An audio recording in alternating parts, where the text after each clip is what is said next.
Hey guys! So I'm coming to you real quick on my phone to give you a pregnancy update. Um, we had a rough week. I am 33 weeks, so since I last made a video, it has been one heck of a week, you guys. I am not even kidding you. Like, it felt like nothing else could go wrong, which I know there's more that could go wrong, but like, it was one of those weeks where it was like, seriously? Like, everything went wrong. So let me just start on. So the Thursday I had a doctor's appointment, and it went great. Everything went good. Love my doctor. It was fabulous. And I was a little swollen on Friday on my Picc line site. That's on my left arm. I was a little swollen by the Picc line. There was like Thursday night, there was a little bit of swelling. By Friday, there was like a big ball of just like a swollen mass in my arm. And it was really hot. And so that was a little concerning. The home health nurse was like, I think you should probably go in and get that checked out. It doesn't look good. So I went into the hospital that's local to us, and they said, you need to go to the hospital in the city. So I got in the car and went to the hospital in the city. They looked at it and were like, well, there's not a blood clot that we can see, but it doesn't look good. And during this time, with all of like the tests and everything, they had redressed the Picc line 4 different times between the two hospitals. And so the last time it was dressed, it was just a tegaderm on there. There was nothing else. Tegaderm's like a plastic sticky thing. And there was nothing else. And I said to them before I left, I'm like, are you sure that's secure enough? You know, it does get pulled on a little bit. It's got tubes hooked up to it. Are you sure that's secure enough to hold the Picc line in place and for me to not worry about it? And are you sure? You know, is that going to work? And they're like, yeah, it's fine. It looks great. So I was like, okay. And there was no stop lock on it, which is like the thing that holds the Picc line in place. So, I was like, all right, you know, I'm trusting like the doctors and the nurses in this hospital. I asked a couple different people and everyone said it was fine. So I was like, all right, whatever, it's fine. So we leave.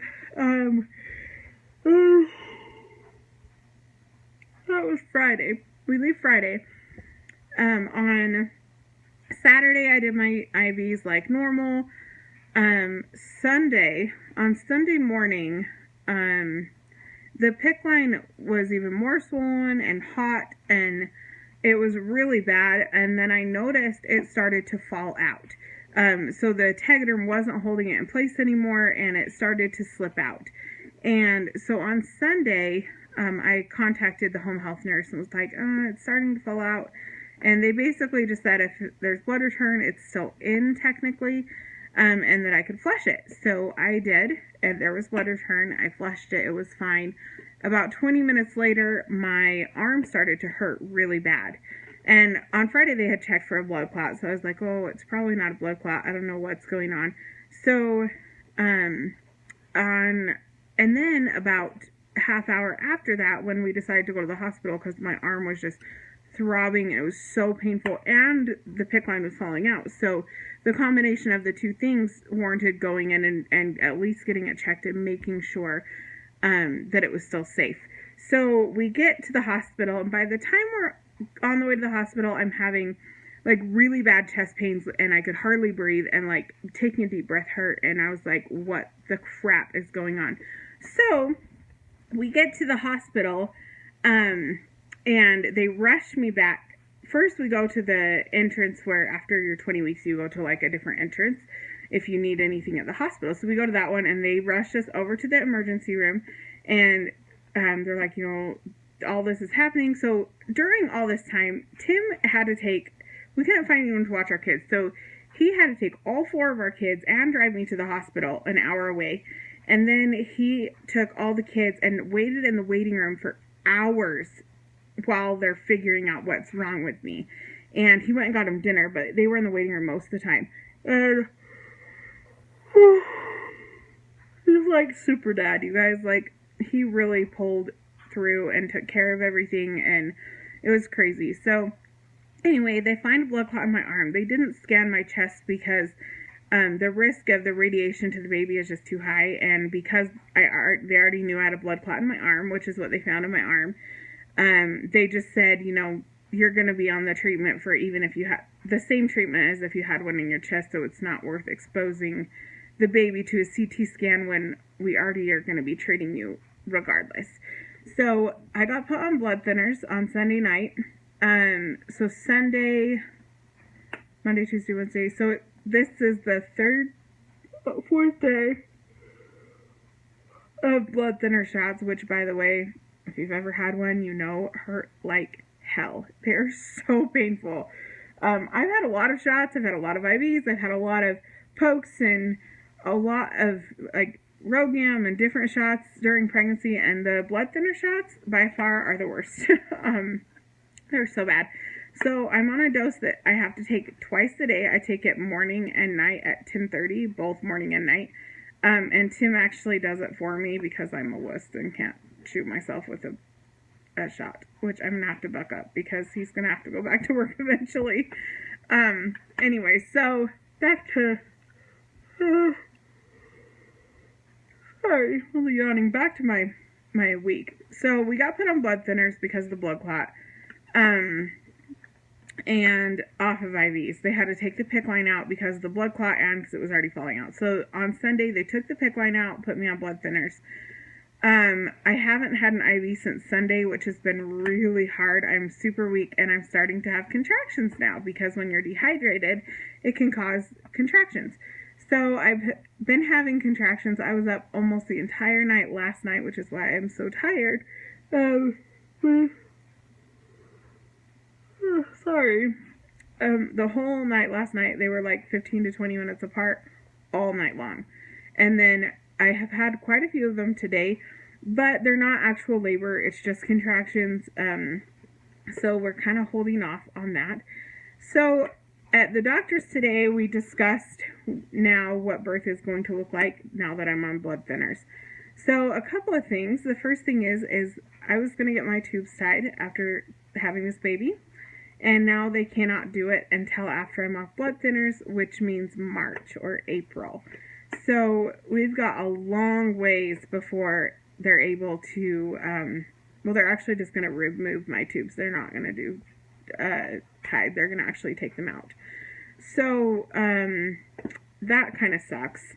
The other thing is that, because I really just wanted to get it done and just be done, and now we have to be careful and not get pregnant again, kind of like how we were being super careful this time and still got pregnant, so it makes me a little nervous. Next news of the day is that if I go into labor on my own and it's not planned, like a planned induction, I can't get an epidural because it can interfere with the blood thinners and it can cause problems. So I have to be off blood thinners for, I believe he said 12 or 24 hours, I can't remember, prior to going into labor and getting epidural, which totally sucks because I am a wuss and I want an epidural, especially since with 3 out of 4 of my births I've had to have Pitocin, and I really don't like Pitocin without an epidural. It's pretty miserable. So birth alone is hard, but then you add Pitocin, and it's really hard. So that makes me kind of frustrated. So we're shooting for a planned delivery induction. If I were to go into labor anytime after next week, I would just, on my own, just have the baby. And that kind of, it's not that I don't want to go into labor on my own, it's just with the blood thinner situation and the fact that if you're on blood thinners, when you go into labor, you can hemorrhage and there can be problems.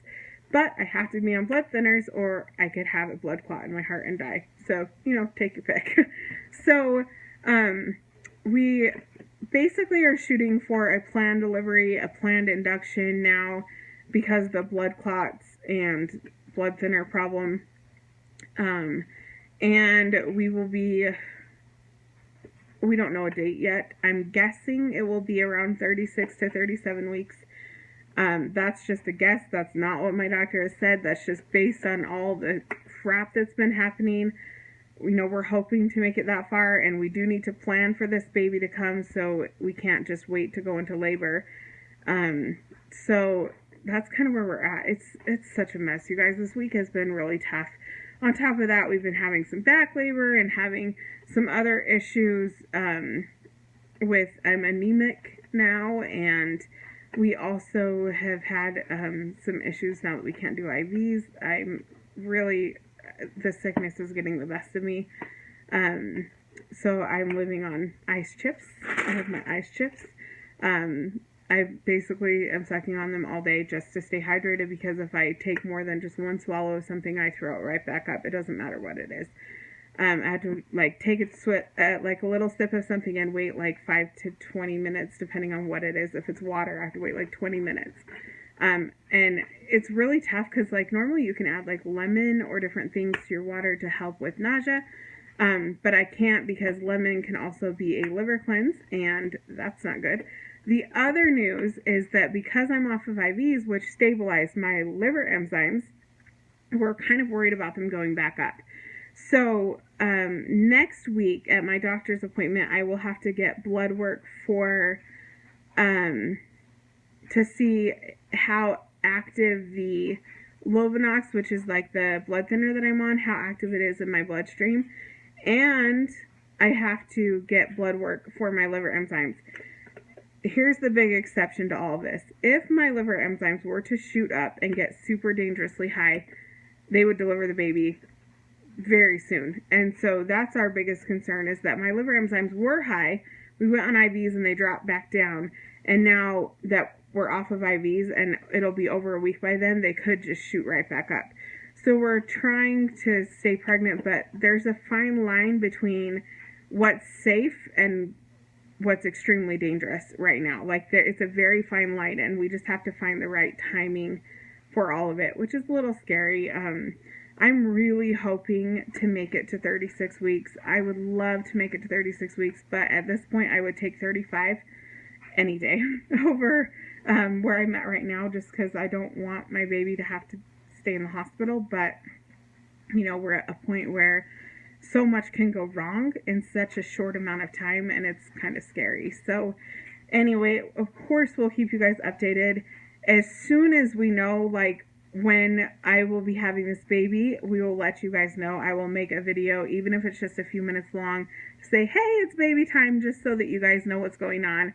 Thank you so much for all of the lovely comments and all of you guys following us and loving on our family, and it just means a lot. I'm sorry the videos are all over the place right now, but a lot's been going on in our lives, and I've been really sick on top of it all. So yeah, I think that's everything, and our kids will be home soon from school, so that's it. We'll talk to y'all later. Bye, guys.